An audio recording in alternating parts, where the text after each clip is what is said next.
is passionate about leading people to what she refers to as their most magnificent role, whether that is as a member of the Rethink Financial Planning team or as a valued client or stakeholder.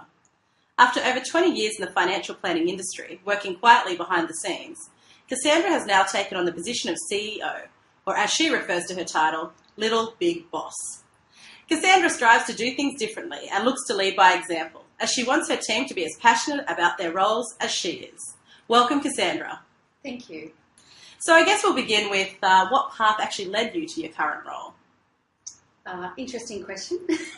A challenging one to answer. Many things. A relocation to Newcastle. Also, I guess a number of career roles, and all very much learned on the job as opposed to formal training. I guess the thing that really has led me to today's position is the connection that I've gained with my purpose and why I'm here. In a specific industry, yet I guess having a different approach to business. So I'd say it's getting connected with my purpose, my high purpose, why. So when you talk about your purpose, is there one action or task that you ensure you incorporate into your diary each week to make sure that you're staying true to that purpose?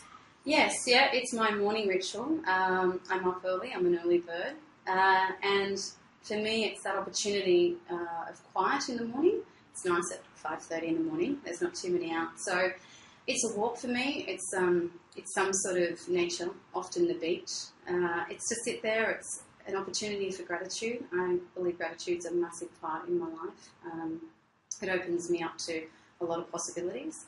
And it's also an opportunity to do my intentions for the day. So I get really clear about, what is it today that I need to connect to, who are the people I need to connect with, and reminding myself of what the, I guess, if you want to call it purpose or long-term goals are that I have. So if we shift now specifically to leadership, what values do you think a leader should embrace? Look, for me, I can only speak personally of my leadership and I think the successes that I've had there.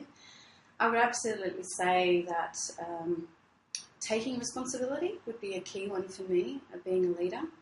I also think it's really critical for a leader to also be willing to be led. So I don't for a moment pose that I have all the answers. I do have a theme that I hire my weakness. I think that's extremely important for a business that's growing. All the team members that I've got here are all pivotal to the growth opportunities that we have. And so I think that's also important to notice what it is that I'm not strong at and work on those areas of bringing those into the business. So absolutely responsibility is a big one. Being able to be led, as I said, is really important too. And I think being open with the team and being honest, being that really human element is so important to me. There's no faking it till you make it here. It's about being real. So the business has a lot of changes that it's undergoing at the moment. I'm assuming there's a lot of things happening. So what tricks do you have to manage your priorities and your time?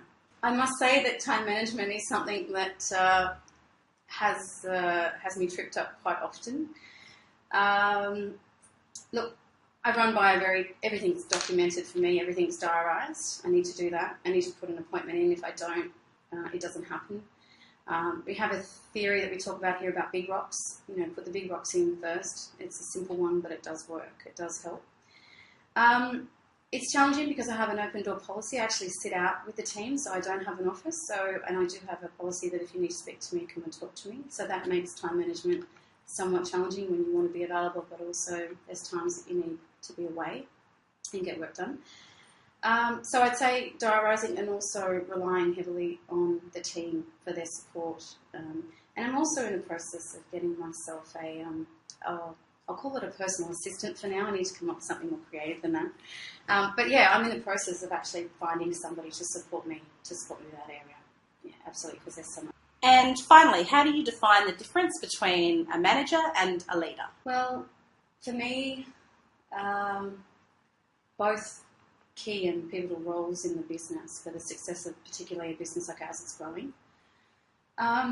I guess if I looked at it from my perspective of what I'm doing now as a leader, I would say that my leadership is very much about being able to step out of the content and spend more time contextually on the business and ensuring that my purpose is to lead the business and be 18 months ahead of the business as to where we're tracking. So what I know is happening from a business growth point of view, 18 months down the track, it's really important for a leader to be able to reinterpret that, I guess, from a today perspective and say to the team and the management team, this is where I need you to track to. So staying out of content as a leader, I think, is really pivotal for that growth to continue to happen, especially a business in the phase that we're in. And for me, it's the opportunity as a leader to work with my managers to ensure they then are able to speak with the team from a day-to-day content point of view to ensure that those platform issues that are required for our growth take place on a day-to-day business. So my managers are more content-driven and ensuring that those smaller goals, those bite-sized goals, are achieved over a set period of time to enable me to continue to focus on that leadership 18 months projected out in time. Perfect. Thank you for your time today, Cassandra. I really appreciate it. Thanks, Holly. You can find Cassandra online at www.rethinkfinancial.com.au.